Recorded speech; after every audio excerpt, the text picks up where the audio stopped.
صل وسلم وبارك عليه وعلى آله.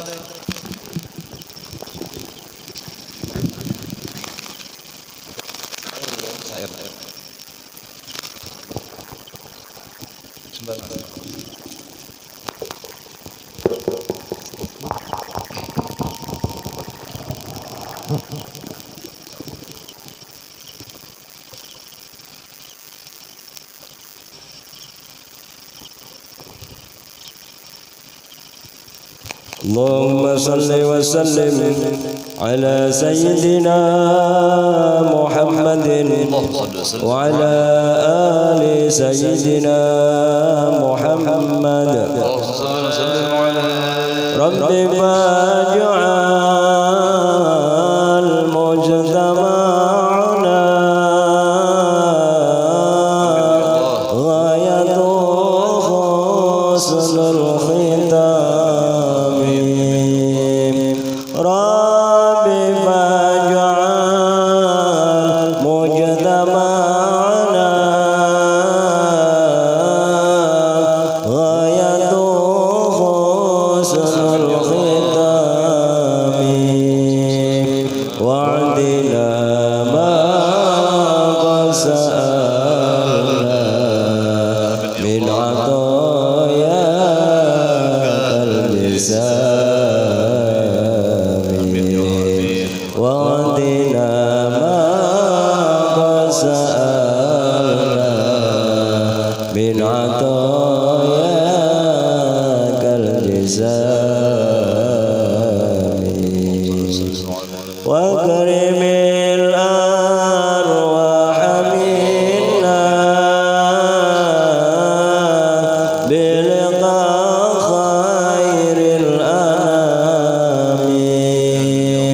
واكرم الأرواح منا بلقاء خير الأنام. وابلغ المختار من صلاة وسلام. وابلغ المختار من صلاة وسلام. اللهم صل وسلم وبارك عليه وعلى آله.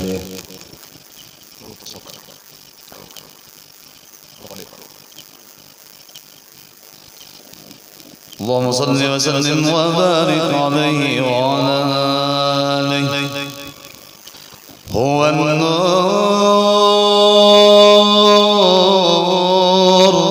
يهدي الحائرين ضياؤه.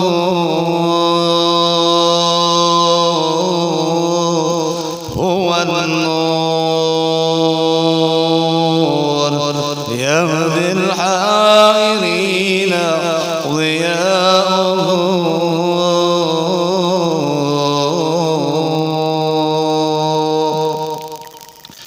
وفي الحشر يضيل للمرسلين لواؤه.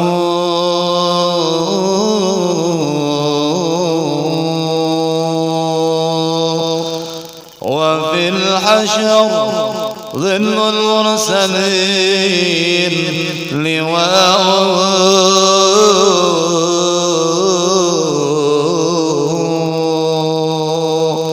تلقى بذان غير المجرد حكمة بها أمطارات بالخافقين سمعوه.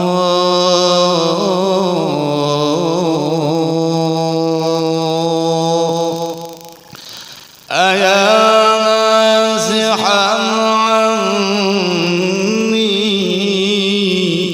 ومسكنه الحشا.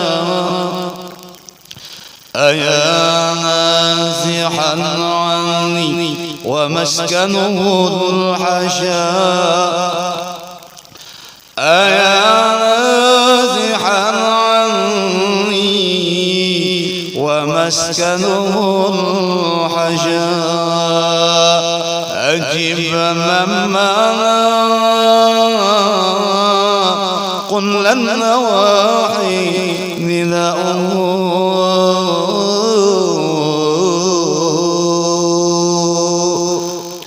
أجب من تولاه الهوى فيك وامض في فؤادي أجب من تولاه الهوى فيك وامض في فؤادي ما يهوى الهوى ويشاء مرضت فكان الذكر برءا لعلتي فيا حبذا ذكرا لقلبي شفاؤه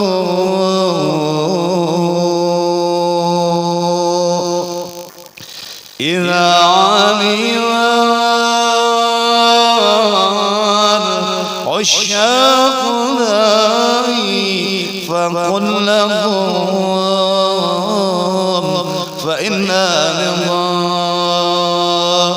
أحباب قلبي ذواه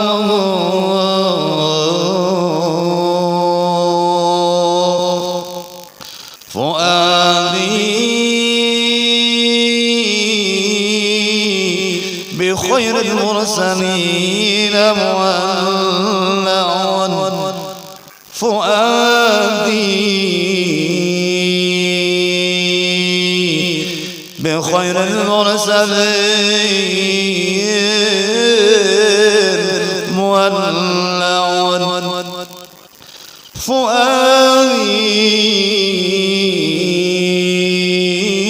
فؤادي بخير المرسلين مولع وأشرف ما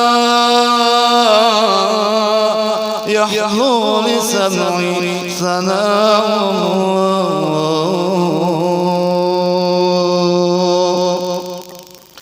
أيا سيدي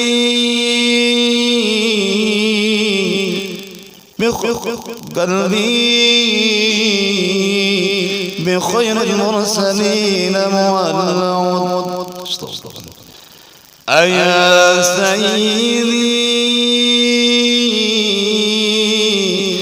قلبي بحبك بائح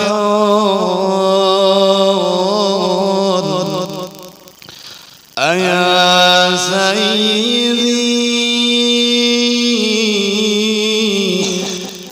قلبي بحبك بائح وضربي ذا الدمع تجري دماؤه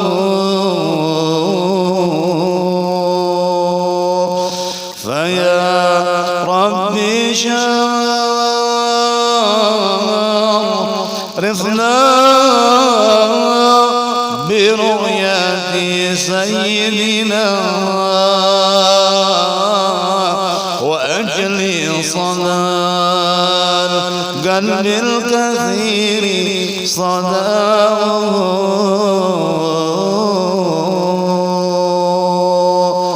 مع الآل والأصحاب ما ضال منشر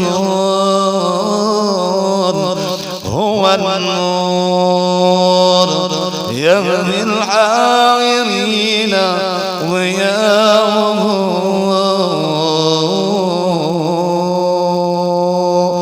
والحمد لله رب العالمين.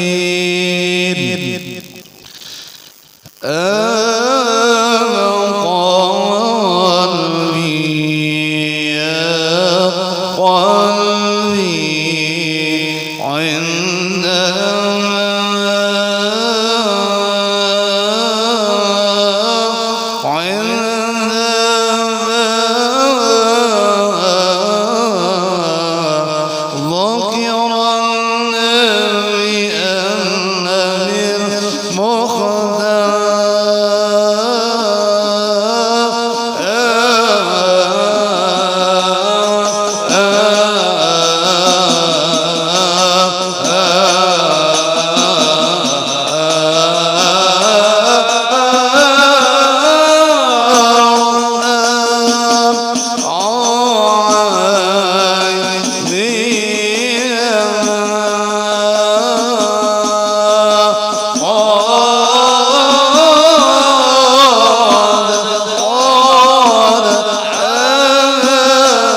وسلم وبارك عليه وعلى آله.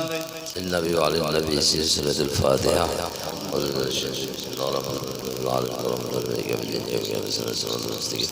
الذين أنعمت عليهم غير المغضوب عليهم. آمين آمين. بسم الله الرحمن الرحيم. الحمد لله رب العالمين. اللهم صل على سيدنا محمد وعلى آل سيدنا محمد. ولما نظم الفكر من دار الوصف محمد كنت توجهت إلى الله متوسلا بسيدي وحبيبي محمد صلى الله عليه وسلم أن يجعل سعي في مسكور في به محمودا ويكتب عملي في الأكمل مقبول وتوجهي بتوجهات الخالصة للأسرة الموصولة. اللهم يا من إليه تتوجه الأمل فتعوض ظافرة وعلى باب جدتها الرهال فتغشى منه البيضة الغامرة. نتوجه إليك بأسر وسر إليه المسلمين سيد المرسلين عبدك الصادق من سيدنا محمد الذي عمت رسالته العالمين أن تصلي وتسلم على تلك الذات الكاملة مستودع أمانتك وحفيظ سرك وحامل راية دواتك الشاملة الأب الأكبر باب لك المخصص بشرف الأبخار في كل موطن القرب ومظهر قاسم أمدانك في إبانك وسكر سرسالك الهني بدارك سيد القانين الشبه القولين الأب المخبوم الخالص المخصوص منك من أجل الخاص. اللهم صل وسلم عليه وعلى آله وأصحابه وأهل حضرته اقترابه من أحبابه. اللهم إنا نقدم إليك جاه هذا النبي الكريم ونتوسل إليك بشرف مقامه العظيم أن تلاقنا وحركتنا وسكنتنا بعين عنايتك وأن تحفظنا بجميع أدوارنا وتقلبتنا بجميع رعايتك وأحسن وقايتك وأن تبلغنا من شرف قرب إليك وإلى هذا الحبيب غاية آمالنا وتتقبل منا ما تركنا فيه من نياتنا وأعمالنا وتجعلنا في حضرة هذا الحبيب من الحاضرين وفي طريق اتباعه من السالكين ولحقك وحقه من المعدين ولأحدك من الحافظين. اللهم إنا لنا أطمع برحمتك الخاصة فلا تهرمنا وظنونا جميلة وسيلتنا إليك فلا تخيبنا. آمنا بك وبرسولك وما جاء به من الدين وتوجهنا به إليك مستسمعين أن تقابل المسلم منا بالغفران أن تقابل المسلم منا بالغفران أن تقابل المسلم منا بالغفران والمسيء بالإحسان والسائل بما سأل والمعمل بما عمل وأن تجعلنا من نصارى هذا الحبيب وهو أسرى وهو له وظهر وعم بركته وشرف وجهاته أولادنا ووالدينا وأهل قطرنا ووادينا وجميع المسلمين والمسلمات والمؤمنين والمؤمنات في جميع الجهات وعلم راية للقوم في جميع أوطان المنشورة ومعلم الإسلام والإيمان بأهلها معمورة مانا وصورة واكشف اللهم قربة المغروبين واغضي دين المدين وقل المسلمين وتقبل توبة التائبين وانشر رحمتك على عبادك المؤمنين أجمعين واقضي شر المعتدين والظالمين وبسط العدل الحق في جميع النواهي والأقطار وأيدهم بتأييد من عندك ونصر على المعاندين من المنافقين والكفار واجعلنا يا ربي بالسناس من جميع البلايا واجعلنا يا ربي بالسناس من جميع البلايا واجعلنا يا ربي بالسناس من جميع البلايا وبالرس المكين من الذنوب والخطايا وأدمنا في الأمال بطاعتك والصدق في خدمتك قائمين وإذا توفتنا فتوفنا مسلمين ومؤمنين واختم لنا منك بخير أجمعين وصل وسلم على هذا الحبيب المحبوب لله الجسام والأرواح والقلوب والآن وصحبه إليه منسوب آخر دعوانا الحمد لله رب العالمين. الصلاة والسلام عليك يا سيد المرسلين الصلاة والسلام عليك يا سيد المرسلين الصلاة والسلام عليك يا خاتم النبيين الصلاة والسلام عليك يا خاتم النبيين الصلاة والسلام عليك يا من أرسل الله رحمة للعالمين الصلاة والسلام عليك بارك الله تبارك على أصحاب رسول الله أجمعين تقبل الله منكم إنا ومنكم تقبل.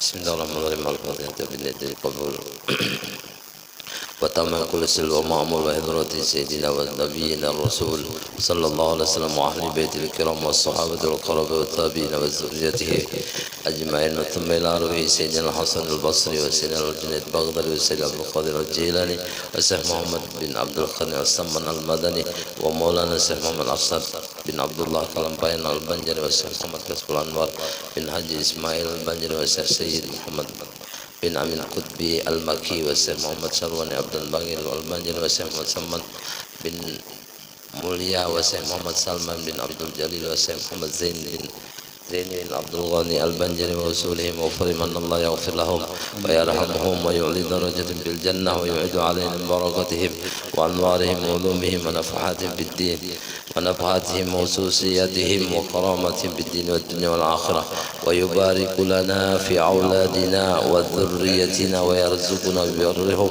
ويحفظهم من فتنة هذا الزمان يا حفيظ احفظنا وجميع الأحوال أهل والعيال من جميع الآفات والآحات والعزيات والبليات. اللهم اجعل جمعنا هذا جمعا مرحوما وتفرقنا من بعد تفرقا معصوما، واختم بالصالحات أعمالنا وطول أعمارنا في خير لطف وعافية، وعلى هذه النية وكل نية صالحة وإلى ضر النبي المصطفى صلى الله عليه وآله وسلم. الفاتحة. أعوذ بالله من الشيطان الرجيم. بسم الله الرحمن الرحيم. الحمد لله رب العالمين الرحمن الرحيم مالك يوم الدين إياك نعبد وإياك نستعين اهدنا الصراط المستقيم صراط الذين أنعمت عليهم غير المغضوب عليهم آمين. بسم الله الرحمن الرحيم. السلام عليكم ورحمة الله وبركاته.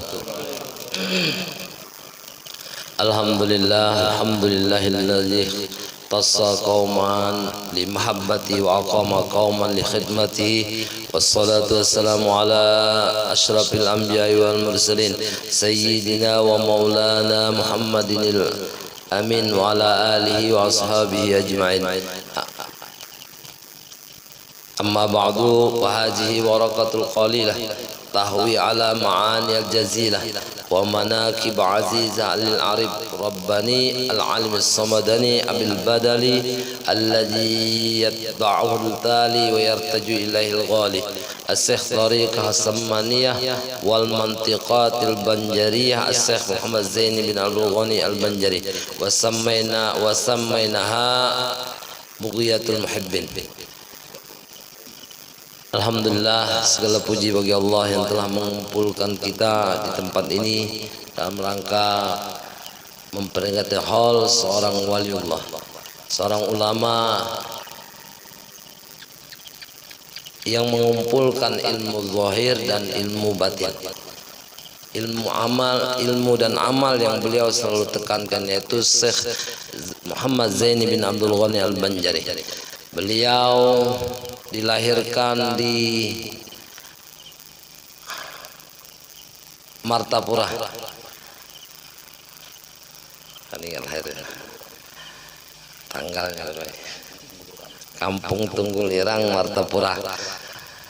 Mudah-mudahan dengan berkah membaca manakib beliau diampunkan dosa-dosa kita, diampunkan dosa-dosa kedua orang tua kita, jiran kita, tetangga kita, semua diampunkan oleh Allah Subhanahu wa taala. Kemudian sebelum kita membaca manakib seorang waliullah,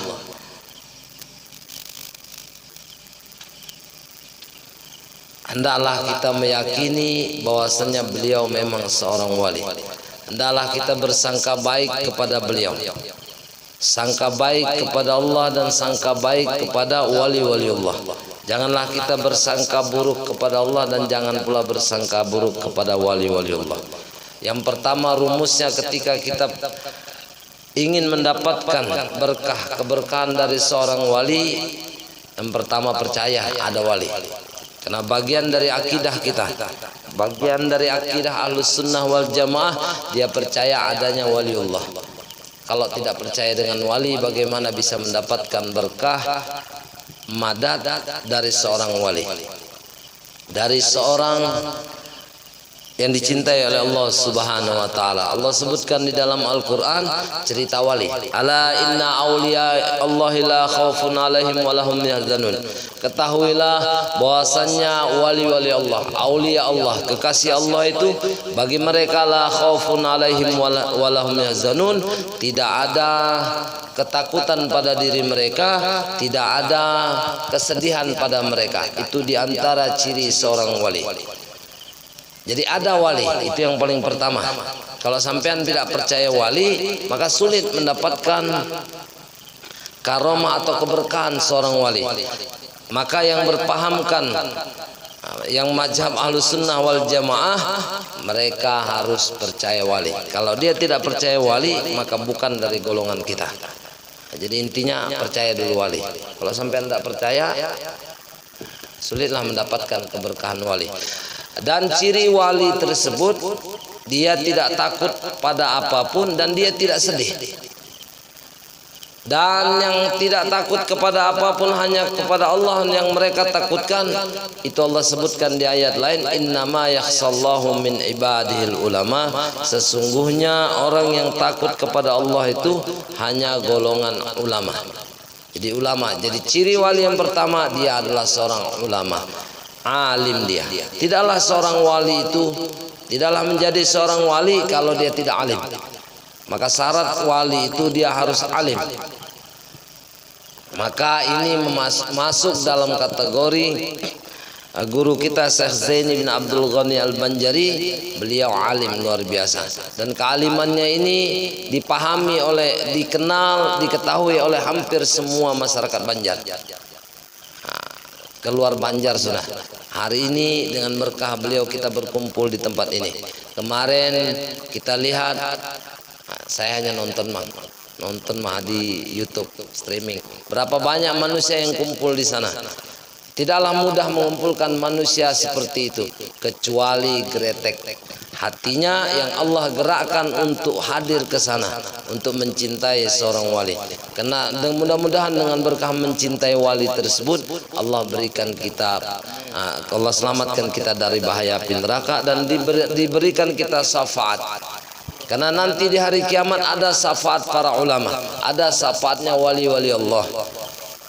Yasfa'u yaumal qiyamah al-anbiya, summa suhada, summa al-awliya, summa al-amsal fal amsal. Akan memberikan nanti di hari kiamat itu syafaat. Yang pertama nabi-nabi. Nabi dulu memberi syafaat. Setelah nabi-nabi para suhada. Setelah para suhada para ulama, para wali-wali Allah. Kemudian terus sampai ke bawahnya wali, ke bawahnya sampai kepada kita. Maka hari ini kita memperingati seorang wali yang besar, yaitu Syekh Zaini bin Abdul Ghani Al-Banjari. Dan masyhur, sampean bisa cari manakib atau riwayat hidup beliau. Bagaimana kehidupan beliau dalam kehidupan sehari-hari, perjuangan beliau untuk menuntut ilmu, banyak lagi. Kemudian ada karomah-karomah beliau yang disebutkan di dalam manakib tersebut. Kalau dibacakan setengah malaman nih, sedangkan pian dah kedudungan semua, sudah capek semua. Kita ambil keberkahannya. Karena nanti ada satu hadis yang disebutkan oleh Rasulullah, tuba liman yarani, beruntung orang yang pernah melihat aku, kata Rasulullah. Siapa yang pernah lihat Rasulullah? Dalam mimpi maupun yang nyata, beruntung dia, orang yang pernah melihat Rasulullah sallallahu alaihi wasallam. Kalau dia tidak bisa melihat Rasulullah, maka beruntung orang yang pernah melihat Rasulullah. Ada orang yang pernah melihat Rasulullah, lalu kita lihat wajahnya, maka beruntung kita. Seperti itu, kemudian sampai kepada guru-guru kita. Maka beruntung, kenapa kita memandang wajah seorang ulama, seorang waliullah, itu mendapatkan keberuntungan. Karena keberuntungan mereka pernah memandang wajah gurunya. Gurunya pernah memandang wajah gurunya sampai kepada Rasulullah sallallahu alaihi wasallam. Maka beruntung orang yang memandang wajah orang alim, waliullah, dengan pandangan kasih sayang. Tapi kalau dengan pandangan kemurkaan, dia tidak dapatkan keberkahan. Abu Jahal pernah lihat wajah Rasulullah? Ya pernah, karena hidup sejaman. Tapi apakah Abu Jahal mendapatkan keberkahan dari Rasulullah? Tidak dia dapatkan, sebab dia memandang Rasulullah dengan wajah kebencian. Dia lihat dengan wajah marah. Jadi kalau ingin mendapatkan keberkahan dari seorang wali, pandanglah wajah wali tersebut dengan wajah tersenyum, gembira, senang. Itu mendapatkan keberkahan dari wali tersebut. Kemudian kita baca manakib ini yang hakikatnya kita duduk menghadirkan beliau pada malam hari ini. Kita baca manakib beliau, insya Allah kita duduk bersama beliau. Lalu dijanjikan oleh Rasulullah sallallahu alaihi wasallam, man jalasa aliman, barang siapa yang duduk dengan orang alim. Kita baca manakib beliau seperti ini. Kita duduk bersama beliau. Pakat jalasani, maka sungguh dia telah duduk dengan aku, kata Rasulullah. Waman jalasani fid dunya, barang siapa yang duduk dengan aku di dunia, jalastuhu fil akhirah, maka dia duduk dengan aku nanti di akhirat. Artinya dekat dengan Rasulullah, pasti dekat dengan Rasulullah, pasti penghuni surga. Amin ya rabbal alamin. Kemudian untuk mendapatkan keberkahan tadi, jangan ada sangka buruk kepada Allah dan jangan bersangka buruk kepada hamba-hamba Allah, kepada wali-wali Allah. Maka jaga hati kita untuk tidak bersangka buruk kepada Allah Subhanahu wa taala. Kemudian sedikit kita baca nasab keturunan daripada Syekh Abdul Ghani Al-Banjari dari pihak ayahnya. Ayah beliau bernama Abdul Manab. Abdul Ghani ayah beliau, kakek beliau bernama Abdul Manab bin Muhammad Samman bin Muhammad Sa'ad bin Abdullah bin Mufti Muhammad Khalid bin Al-Alim Al-Alamah Khalifah Hasanuddin bin Maulana Syekh Muhammad Arsad Al-Banjari. Beliau bernasabkan kepada Syekh Muhammad Arsad Al-Banjari atau yang dikenal dengan Datuk Kelampaian. Jadi orang alim memang beliau, kakek beliau orang alim dari dulu. Kemudian dari ibu beliau Masliyah binti Sofiyah binti Muhammad binti Iyang binti Muhammad Yusuf bin Al-Alim Al-Alamah Mufti Muhammad Khalid bin Al-Alamah Khalifah Hasanuddin bin Muhammad Syekh bin Muhammad Arsad Al-Banjari. Jadi ketemunya di Mufti Muhammad Khalid. Jadi sama-sama orang alim. Maka bibit itu kalau sampean mau pilih istri, pilih bibitnya yang baik, karena tanaman itu tumbuh di tanah yang subur. Tanaman itu tidak akan tumbuh baik ketika tanahnya tidak subur. Jadi perhatikan milih bini. Jangan ketemu yang di diskotik.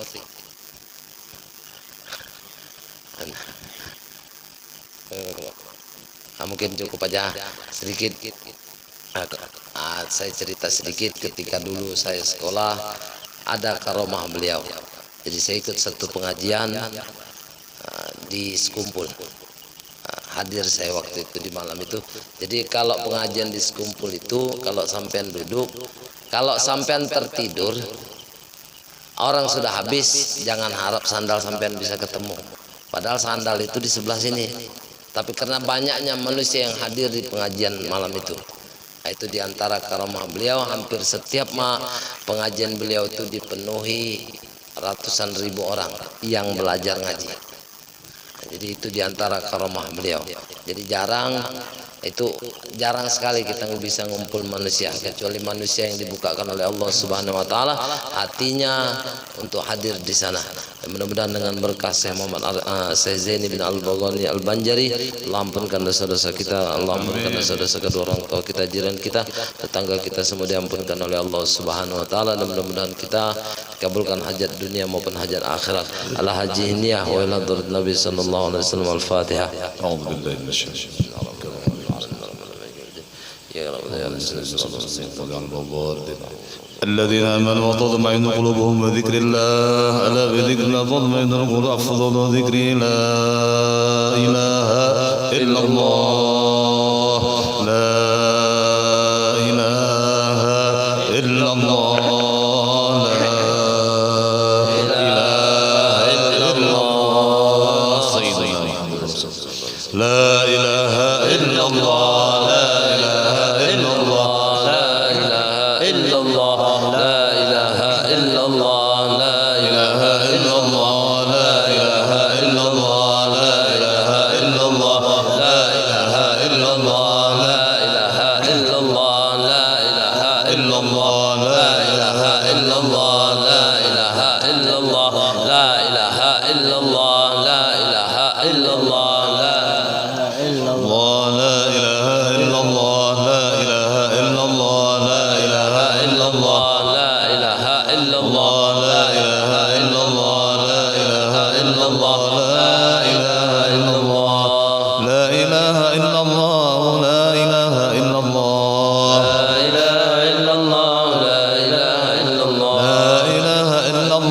سيدنا محمد رسول الله لا إله إلا الله سيدنا محمد رسول الله اللهم صل على سيدنا محمد اللهم صل عليه وسلم اللهم صل على سيدنا محمد اللهم صل عليه اللهم صل على سيدنا محمد اللهم صل عليه وسلم اللهم على سيدنا محمد اللهم صل عليه وسلم اللهم صل على سيدنا محمد يا رب صل عليه وسلم اللهم صل على سيدنا محمد يا رب صل عليه وسلم الفاتحة